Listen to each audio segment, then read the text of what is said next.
প্রথম যখন ক্যামেরায় আমি দাঁড়িয়েছি তখনকার অনুভূতি ছিল একদম অন্যরকম। পারবো কি পারবো না, নার্ভাস ছিলাম, কিন্তু সাহস ছিল মনে যে পারবো। সিনিয়র যারা শিল্পী ছিল, যারা আমার আগে কাজ করেছেন, তারা ক্যামেরার সামনে কিভাবে অভিনয় করছে আমি সেটা ফলো করছি। দেন আমাকে যেভাবে বলছে আমি সেভাবে করছি। প্রেম কখন কার জীবন আসে সেটা কে বলতে পারে না। আমি প্রতিনিয়তই প্রেমে পড়ি, প্রতিনিয়তই ছাকা খাই, প্রতিনিয়তই ধোকা খাই, প্রতিনিয়তই আমি আবার আমার মধ্যে প্রেম সৃষ্টি হয়। আমার স্বপ্ন আমি হলিউডে একদিন কাজ করব। আমি ওই লক্ষ্য নিয়ে আমেরিকাতে আসছি। আপনারা যদি দর্শক যদি আমার পাশে থাকে, ইনশাল্লাহ আমি আমেরিকাতে হলিউডে কাজ করব এবং বাংলাদেশকে রিপ্রেজেন্ট করব। তারকাদের জীবনের অজানা গল্প, সাফল্যের পেছনের সংগ্রাম আর গসিপের আসল সত্য সব কিছু নিয়ে সময়ের আয়নায় আমরা তুলে আনছি ভিন্ন ভিন্ন তারকার এক আলাদা জগৎ। প্রিয় দর্শক, আপনাদের আমন্ত্রণ জানাচ্ছি টাইম টেলিভিশনের নিয়মিত আয়োজন তারকা টাইমের মাধ্যমে।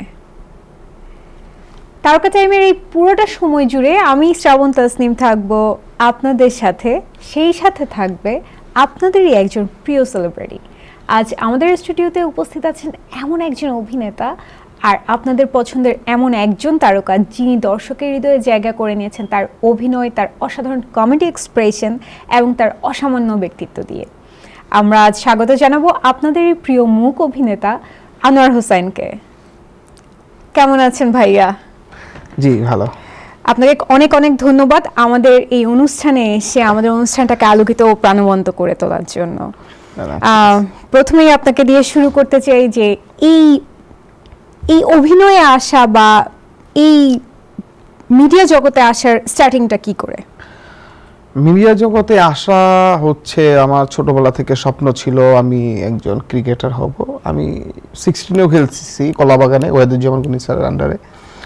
তো একটা অ্যাক্সিডেন্টের কারণে আমার শোল্ডারের সমস্যা হয়, দেন তখন আমি সব ছেড়ে দিই। তারপরে মিডিয়া কখনো আমি ভাবিনি আমি মিডিয়াতে যাব বা মিডিয়াতে অভিনয় করব, কারণ আমি কখনো অ্যাক্টিং নিয়ে কোনো কিছু করিনি, বুঝতে পারছেন? তো আমি যখন পড়াশোনা করছি পুরান ঢাকা লক্ষ্মীবাজার সরোয়ার্দী কলেজ, হয়তো বা জানেন, নাম শুনছেন। আমার ক্যাম্পাসে যখন পড়তাম তখন লক্ষ্মীবাজারে বেশিরভাগই পুরান ঢাকা রিলেটেড শুটিংগুলি হয়। তখন ওই শুটিংয়ে দেখতে গিয়েছিলাম। আমার ক্যাম্পাসে শুটিং হয়েছে তাদের সাথে, মোস্তফা সরোয়ার ফারুকী, উনি আমার বস। তো উনি আমাকে দেখলো এবং গাজী আব্দুল মজিদ নামে একজন ভাই আছে, ওনার কাছে আমি কৃতজ্ঞ।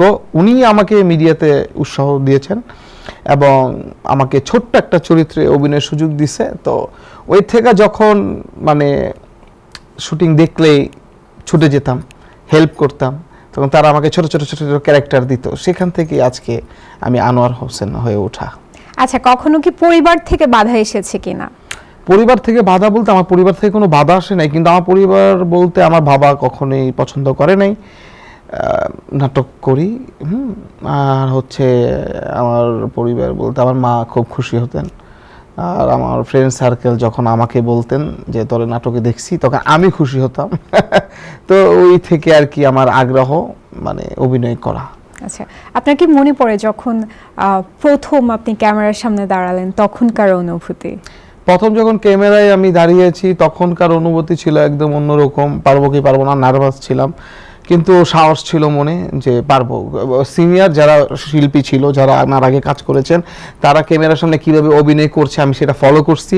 দেন আমাকে যেভাবে বলছে আমি সেভাবে করছি, হয়ে গেছে আর কি, বুঝতে পারছেন? একটা নার্ভাসনেস কাজ করা বা এই ধরনের কোনো কিছু ফিল হয়েছিল? না, নার্ভাস কাজ করে না, আমার মধ্যে জিত কাজ করছে যে দিস এটা করতে হবে। আর আমি বাস্তব লাইফে একজন অভিনেতা, এই কারণে আমি ক্যামেরার সামনে আমার সমস্যা হয়নি। আচ্ছা, এই পর্যন্ত কতগুলো ছবিতে বা নাটকে অভিনয় করা হয়েছে? নাটক আমি কাজ করেছি প্রায় 1500 থেকে 2000 নাটক আমি অভিনয় করেছি, কারণ আমি 2007 থেকে মিডিয়াতে।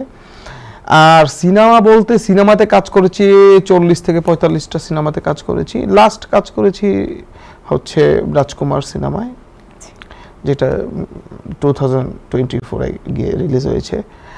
আর হচ্ছে নাটক তো এখনো রিলিজ হচ্ছে। এই যে কালকে আমার একটা নাটক রিলিজ হয়েছে বাংলাদেশে, এক্স যখন শাশুড়ি, অবশ্যই দর্শক সবাই দেখবেন। আমরা মেইন যেই আলোকচিত্রটা সেটা দেখেছি। সো আমি একটা জিনিস বলতে চাই যে আপনি কিন্তু যুক্তরাষ্ট্রে আছেন এখন, কিন্তু এখনো কিন্তু প্রতিনিয়ত আপনার নাটক রিলিজ হচ্ছে, সেটা কি করে? আসলে বলতে কি মানে রিলিজ হচ্ছে বলতে আমি আগে করে আসছি 2 বছর, 2.5 বছর, 3 বছর আগে অনেক নাটক করেছি যেগুলো পেন্ডিং আছে, এডিট প্যানেলে হয়তো বা প্রোডিউসার সেল করেন, এখন সেল করছে, তো ওগুলো এখন রিলিজ হচ্ছে, মানুষ দেখতেছে। আর সামনে আমার আরো অসংখ্য আনরিলিজ কাজ রয়েছে, সেগুলি আসবে। আচ্ছা, আমরা যেটা জানি যে সবাই বলে বা এটা আপনার লাইফের একটা বড় পার্ট, আমরা যেটা জানি যে ছবিয়াল বা ভাই ব্রাদার গ্রুপের সাথে আপনি অনেক কাজ করেছেন, ইভেন আপনার স্টার্টিংটাই হচ্ছে ওনাদের সাথে। আর মোস্তফা সরোয়ার, ফারুকি, রেদওয়ান, রনি, রাজ ওনাদের সাথে আপনার কাজের একটা খুব ক্লোজ একটা সম্পৃক্ততা দেখেছি।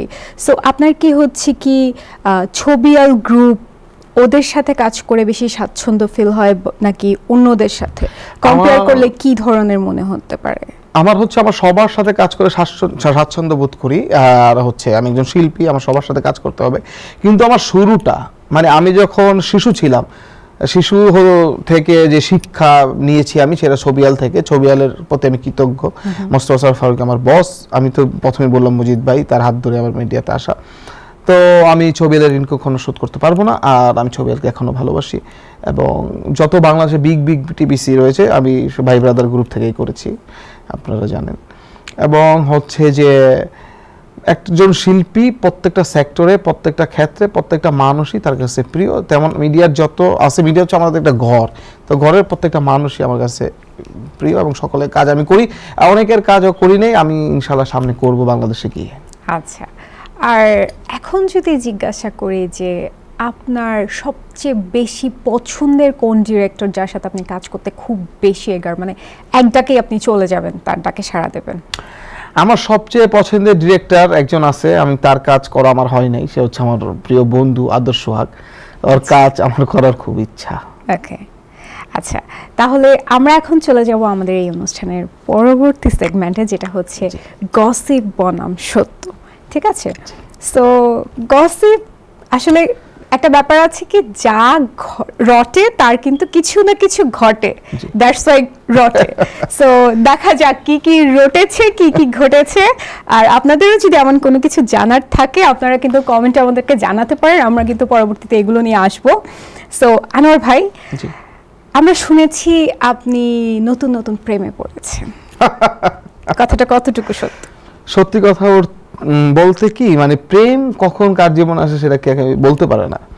তো নতুন নতুন প্রেমে পড়া বলতে আমি প্রতিনিয়তই প্রেমে পড়ি, প্রতিনিয়তই ছাকা খাই, প্রতিনিয়তই ধোকা খাই, প্রতিনিয়তই আমি আবার আমার মধ্যে প্রেম সৃষ্টি হয়।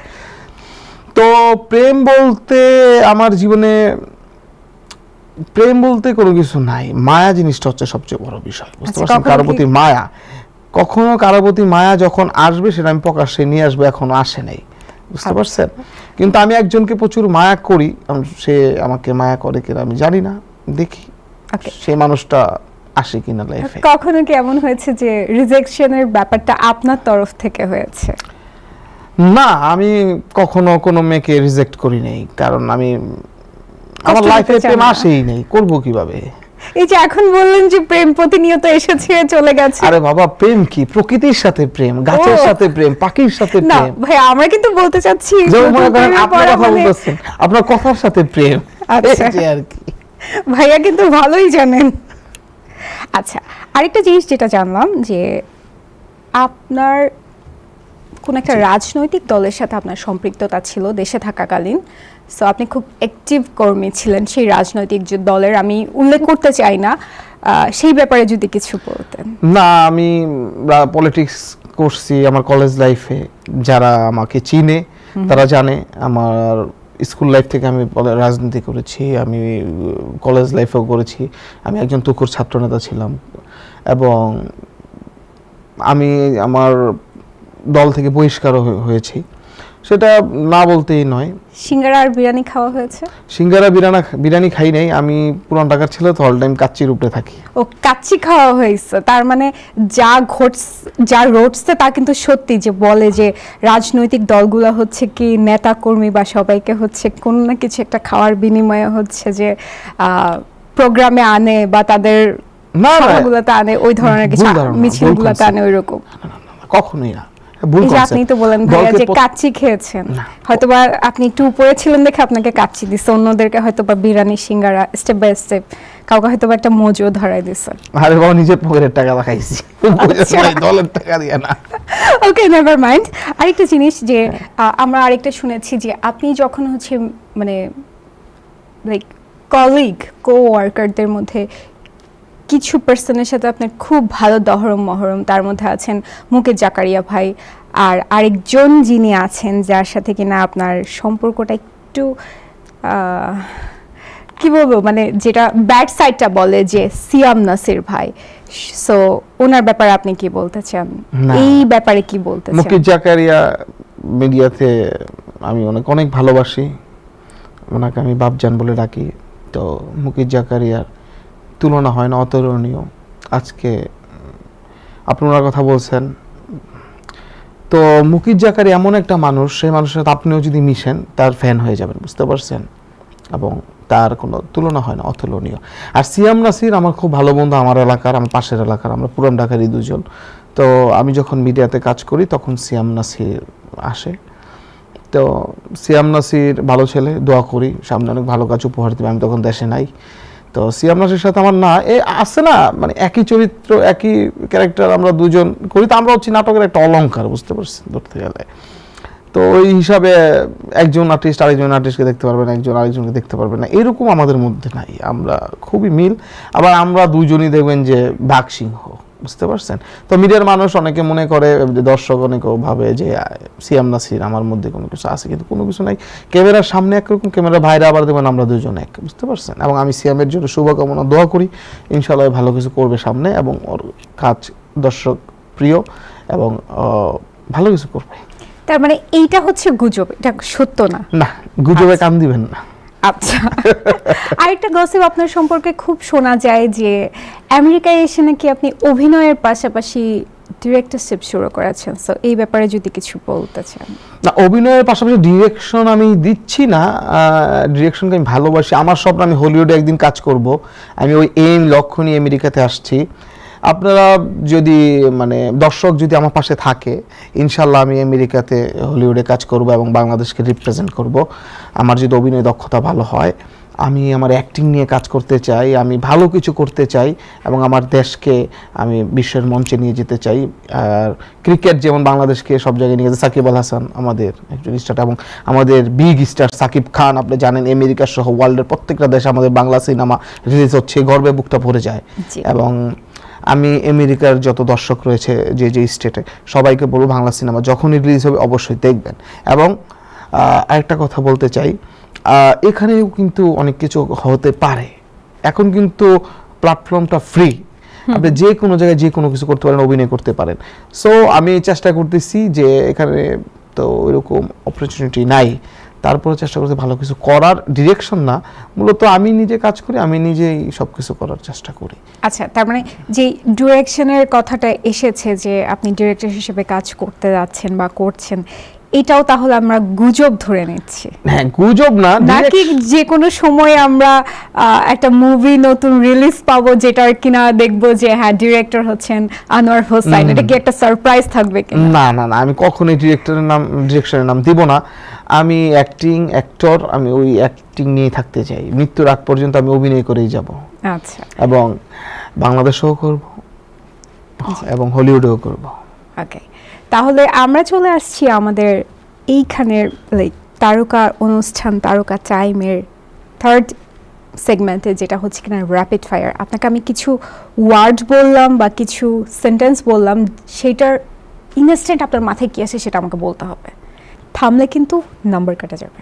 ওকে, 3 শব্দে নিজেকে বলুন। Honest, dashing, smart. প্রেমিক পুরুষ আনোয়ার হোসাইন? কখনোই না। আচ্ছা, আপনার অভিনীত সবচেয়ে কঠিন চরিত্র কোনটা মনে হয়েছে? আপনি নিজে অভিনয় করেছেন, কোন চরিত্রটা খুব বেশি কঠিন মনে হয়েছে? প্রত্যেকটা চরিত্রই কঠিন, আবার প্রত্যেকটা চরিত্রই পানির মতো সহজ। আমার কাছে সবই লাগছে কঠিন। কোন চরিত্রটাকে নিয়ে আপনি বারবার ফোকাস করতে চাইবেন? আপনার সামনে কথা বলা। আচ্ছা, আপনি বারবার কোন অভিনেতার সাথে কাজ করতে চান? সকলের সাথে কাজ করতে চাই, প্রত্যেকজন ভালো অভিনেতা। কার অভিনয় দেখলে আপনার ভেতরে একটা ইরিটেশন ফিল হয়, বা কোন টাইপের অভিনয় দেখলে আপনার ভেতরে একটা ইরিটেশন ফিল কাজ করে? আমি ভিলেন হতে চাই। আপনি ভিলেন হতে চান, ওইটাই হচ্ছে ইরিটেশন ফিল করে আপনার ভেতরে। আচ্ছা ঠিক আছে, মোশাররফ করিম নাকি অপূর্ব, কাকে আপনি অভিনয়ের দিক থেকে এগিয়ে রাখতে চাইবেন? আমি দুজন মানুষকে এগিয়ে রাখবো, কারণ দুজন মানুষই গুণী, ভালো অভিনেতা এবং লিজেন্ড। মোশাররফ ভাই সকল চরিত্রে অভিনয় করে এবং তার অভিনয় আমি কি বলবো, সকলেই ফ্যান, আমিও ফ্যান। অপূর্ব ভাই মানে একরকম অভিনয় করে, যেমন রোমান্টিক যদি বাংলাদেশে হিরো বলতে চান অপূর্ব ভাই। রোমান্টিক হিরো আরও অনেকেই আছে, নিশু ভাই আছে, অনেকেই রয়েছেন, তৌসিফ ভাই, জোবান আছে। তো তাদের মধ্যে আমি মনে করব যে অপূর্ব ভাই বেস্ট, আর অপূর্ব ভাইয়ের অ্যাক্টিং অসাধারণ রোমান্টিক হিরো হিসেবে। তো দুজন দুই দিকে, দুজন দুই জায়গার নক্ষত্র, একটা নক্ষত্র তো না, কয়েক নক্ষত্র নিয়েই তো একটা গ্যালাক্সিতে তো অনেক নক্ষত্র। ঠিক। আচ্ছা, মেহজাবিন নাকি ইমরোজ তিশা? অবভিয়াসলি ইমরোজ তিশা ভাবি, কারণ ইমরোজ তিশা ভাবি যখন নাটক আপনি যদি বলতে চান বাংলাদেশের মানে আমরাই তো ছোটবেলা কি বলবো, কলেজ লাইফে তিশা ভাবি, মোশাররফ করিম যে ঝুটে আপনি বলেন, অ্যাক্টিং কি, ও মাই গড, ওনার অ্যাক্টিং এর এখনো ফ্যান। আমার মা বলেন, বোন বলেন, আমার কাজিন রিলেটিভস সবাই ইমরোজ তিশা, মানে কি বলবো, ওনার অভিনয়, ওনার প্রত্যেকটা চরিত্র লাইক অসাধারণ। এক্স্যাক্টলি, সকল চরিত্রে উনি। আমরা কিন্তু মেহজাবিন আপুরও অনেক কাজ দেখেছি, ওনার কাজও কিন্তু অনেক দারুণ, তাই না? হ্যাঁ অবশ্যই, মেহজাবিন আপুর কাজ দারুণ এবং অনেক ভালো অভিনেত্রী। কিন্তু দুজনের মধ্যে আমি এগিয়ে রাখবো হচ্ছে ইমরোজ তিশা, সেকেন্ড হচ্ছে মেহজাবিন আপু। আমি কি আপনাকে জিজ্ঞাসা করতে পারি যে কেন আপনি তিশা আপুকে এগিয়ে রাখতে চাচ্ছেন? মানে মেহজাবিন আপুর কি কোনো লেকিংস আছে কিনা? বা কখনোই না। আমার কাছে, আপনার কাছে তো একজন অভিনেতা ভালো লাগতে পারে, আপনার কাছে শাহরুখ খানকে ভালো লাগতে পারে, আপনার কাছে আমাদের কিং খান সাকিব খানকে ভালো লাগতে পারে, আবার আপনার কাছে কিং খান সাকিব খানকে ভালো নাও লাগতে পারে। তো সেই ক্ষেত্রে থেকে মেহজাবিন আপুকে যে আমার ভালো লাগবে না তা না, আমি ওনারও অভিনয়ের ভক্ত এবং ইমরোজ তিশা ভাবিরও ভক্ত। কিন্তু ইমরোজ তিশা ভাবির অ্যাক্টিং আমার কাছে বেস্ট মনে হয় এবং মেহজাবিন আপুর অ্যাক্টিং আমার কাছে বেস্ট মনে হয়। দুজনকে আমি দুই দিকেই রাখছি, বুঝতে পারছেন? তো যদি দুজনকে বলে যে ভোট দিয়ে কাকে ফার্স্ট করবেন, আমি ফার্স্ট করবো ইমরোজ তিশা, কারণ উনি সিনিয়র। এক্স্যাক্টলি। ওকে, রায়হান রাফি নাকি মেহেদী হাসান হৃদয়, কোন নির্মাতা আপনার কাছে মনে হয় যে বেস্ট? রায়হান রাফি, এখানে কিন্তু একটা বলতে হবে, দুইজনকে সেম রাখলে হবে না, একজনকে আপনার অবশ্যই বলতে হবে ও একে ও দুইয়ে। না, রায়হান রাফি তো একে থাকবে অবশ্যই। রায়হান রাফি আমার খুব কাছের ভাই, হৃদয় আমার খুব কাছের ভাই ব্রাদার, দুজন ভালো। এবং হৃদয় তো উঠতি, ইনশাল্লাহ হৃদয় এক সময় অনেক ভালো পজিশনে যাবে। রায়হান রাফি তো অলরেডি চলে গেছে ধরা ছোঁয়ার বাইরে। রায়হান রাফিকে আমি নাম্বার 1-এ রাখবো। এই দুইজনের মধ্যে কার ডাকে আপনার সবার লাইক আছে না যে মনে চায় যে ওর কাছেই আমি আগে যাব বা ওর কাজটাই আমি করব, ওর ডাকলে আমি সবকিছু ফেলে আগে ওর কাজে যাব? আমার লাইফে আমি সিনেমা অনেক করেছি, কিন্তু রায়হান রাফির ফার্স্ট সিনেমা আমি কিন্তু করেছি পুরামন 2, এবং অসাধারণ একটা চরিত্র যেটা বস্তা ক্যারেক্টার, দর্শক জনপ্রিয়তা আমি পেয়েছি ওই সিনেমা থেকে, এবং সিয়ামের প্রথম সিনেমা। তো পুরামন 2 রায়হান রাফির প্রথম সিনেমা আমি করছি। দ্বিতীয় সিনেমা দহন করেছি আমি, সামনে আরও কাজ করেছি, অক্সিজেন নামে একটা ওয়েব সিরিজ যেটা তার, সেটাও করেছি, অসংখ্য কাজ করেছি। হৃদয়ের কোনো কাজ আমার করা হয়নি।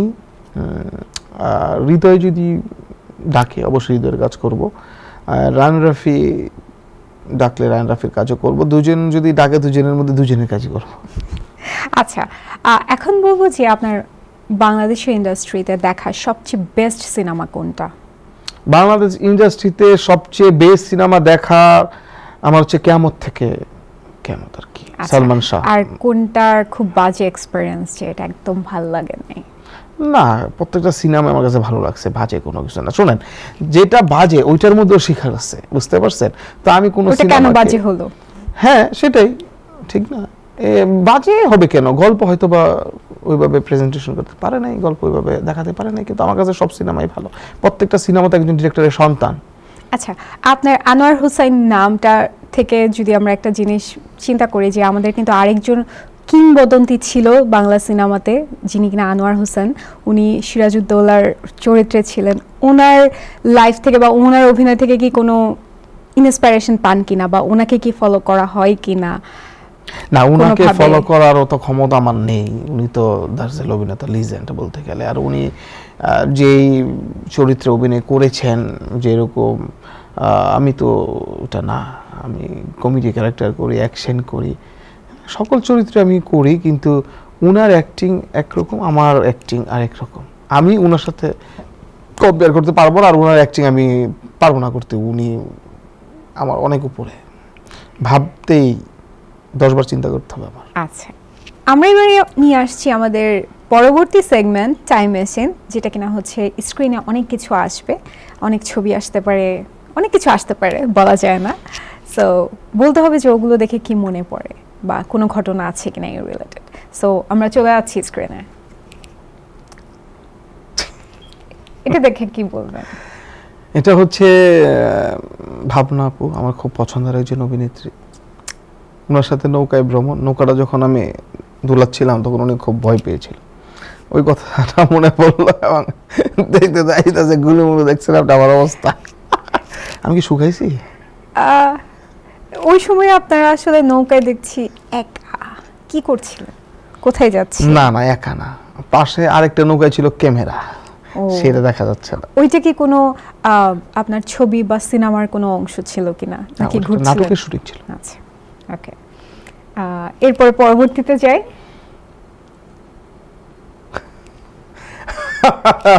আমাদের সবার পছন্দের ডিপজল ভাই।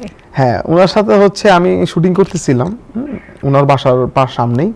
তো ওনার বাসায় গেছি, যখন এই ছবিটা আমি মানে ওনাকে দেখার পর বাসার অনেকে ভাবতেছে যে ওনার মানে লুক লাইক সেম, যে ভাই আপনার তো ডিপজলের মতোই লাগে দেখতে। আসলে উনি কি ডিপজল না? ডিপজল স্যার অবশ্যই। এবং আমাকে দেখেন, আমার চুলটা যদি ফালাই দেয় পুরো ওনার কপি লাগবে আমাকে। ছোট ভাই, ছোট ভাই। এটা হচ্ছে না পাওয়ার দল। আমার লাইফে ফার্স্ট টাইম আমি মোশাররফ করিমের সাথে অভিনয় করেছি। ভাইয়ার সাথে মানে অভিনয় করতে, মানে আমি যে এরকম অ্যাক্টিং করতে পারি আমি জানতাম না। আই এম আন্ডার অ্যারেস্ট নাটকটা দেখবেন, আমার শার্টটা দিছি তার হাতের উপরে দিয়ে, যে রিয়াকশন দিছি, মানে আমার শরীর তার মেসেজ করাইছি, জানেন আপনি। এবং আমি বলছি যে আমি একটা বিশাল বড় ভিলেন, কিন্তু আমি কি জানেন আমি কি মসজিদের জুতা চোর। আসলে কি কয়েকটা জুতা মেরে দিয়েছিলেন নাকি? সেটা থাকতে অভ্যাস ছিল? এটা হচ্ছে নাটকে চরিত্রের নাম, এটা মানে তুই স্বভাবই ছিল। আপনার অনেক সৌভাগ্য যে আপনি ওনার মতো একজন মানে গুণী অভিনেতার সাথে কাজ করা, কিন্তু আসলে অনেক অনেক অনেক সাহসের ব্যাপার। যে আপনি এই সাহসটা দেখিয়েছেন, আসলে এটা অনেক প্রাউড ফিল করার মতো একটা ব্যাপার যে আমাদের আনোয়ার হোসেন ভাই একজন গুণী চরিত্রের সাথে কিভাবে এত ফ্লেক্সিবল ভাবে কাজ করতে পেরেছে, তাই না? জি। ওকে, পরবর্তীতে যাব। আরে ঢাকা শহর অভাবে ছিলাম, বুঝছেন, তখন রিক্সা চালাইছি, এটা ওই ছবি।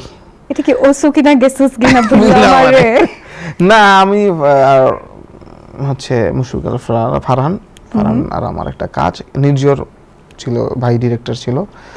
খুব সুন্দর একটা কাজ এবং খুব এনজয় করছি কাজের সময়। ছবিটা দেখে আমার পুরনো দিনের কথা মনে পড়ে গেছে, বুঝতে পারছেন, মানে কি বলবো, মিস করতেছি। তখন কি সত্যি সত্যি রিকশা চালানো হয়েছিল কিনা? হ্যাঁ, আরে লুঙ্গি পরছে, আমি তো লুঙ্গি কখনো পরি না, বুঝতে পারছেন। মানে রিক্সা যে উঠবো, আমার ধরে ধরে উঠাইতে হয়েছে, পিছন থেকে আমি উঠছি, কারণ রিক্সা অনেক টাফ। যারা রিক্সা চালায় সকল ভাইদের মনে হয় আমি সেলুট দেওয়া উচিত, কারণ তারা যে পরিশ্রম করে তাদের প্রতি অনেক কৃতজ্ঞ। এবং আমি বলবো কোনো রিক্সাওয়ালা কারোর সাথে যেন কোনো খারাপ ব্যবহার কেউ না করে। এবং আমাদের দেশে সত্যি অনেক পরিশ্রম, রিক্সা চালানো খুব পরিশ্রম। আমি শুটিংয়ের সময় রিয়েলাইজ করছি, বুঝতে পারছেন। আচ্ছা, আমরা তো তাদের সাথে অনেক খারাপ ব্যবহার করি, এটা ঠিক না। আপনার কি দর্শকদের সম্পর্কে কিছু বলার আছে কিনা? যদি দর্শকদের সম্পর্কে কিছু বলার থাকে তাহলে দর্শকদের বলতে পারেন। দর্শকদের উদ্দেশ্যে একটা কথা বলবো, অস্ত্র জমা দিছি, ট্রেনিং জমা দেই নেই। আমি আপনাদের প্রিয় আনোয়ার ভাই আবার ফিরব ব্লাস্ট প্রজেক্ট নিয়ে।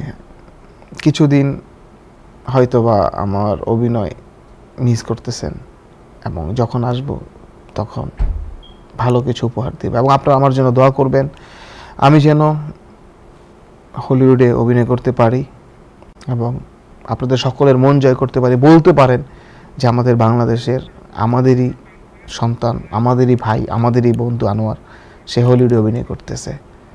সেই স্বপ্ন নিয়ে আসা, ইনশাল্লাহ এই স্বপ্ন একদিন বাস্তব করব। দোয়া করবেন আমার জন্য। আপনাকে অনেক অনেক ধন্যবাদ আনোয়ার ভাই, যে আমাদের এই প্রোগ্রামে এসে আমাদের প্রোগ্রামটাকে সার্থক, প্রাণবন্ত এবং উচ্ছল করে তোলার জন্য। অনেক ভালো থাকবেন। আপনিও ভালো থাকবেন, এবং আমি টাইম টিভি ইউএসএ কে অন্তঃস্থ থেকে ধন্যবাদ জানাচ্ছি এত সুন্দর একটি অনুষ্ঠান আয়োজন করার জন্য। আমার জানা মতে এরকম সুন্দর অনুষ্ঠান আর কোনো টেলিভিশন হয়তো বা আয়োজন করেনি, এবং আমি আমার মাধ্যমে আমার যত অভিনয় শিল্পী রয়েছে সকলকে বলবো আসার জন্য। টাইম টিভি ইউএসএ প্রোগ্রামটা আসবেন এবং মনের মাধুরী মিশিয়ে সকল কথা বলবেন, এবং এত সুন্দর একজন উপস্থাপিকার সামনে থাকলে আরও স্পিরিট পেয়ে যাবেন। আর টাইম টিভির জন্য শুভকামনা, এবং আপনার জন্য শুভকামনা। ধন্যবাদ। দর্শকদের বলবো, আপনাদের পছন্দের তারকা কারা আমাদের কমেন্টে লিখে জানান। আমরা চেষ্টা করব আপনাদের পছন্দের ও ভালো লাগা তারকাকে আমাদের পরবর্তী এপিসোডে নিয়ে আসার জন্য। আর তারকাদের ব্যাপারে আপনাদের কোনো কমেন্ট থাকলে, তাদের কি বিষয়ে জানতে চান সেটাও লিখে জানাবেন। তারকারা বদলায়, সময় বদলায়, গল্পটা থেকে যায়। আমরা নিয়ে আসবো সেই অজানা গল্প তারকা টাইমে, প্রতি সপ্তাহে শুধু টাইম টেলিভিশনে। দেখা হবে পরের পর্বে। সবাই ভালো থাকবেন। আল্লাহ হাফেজ।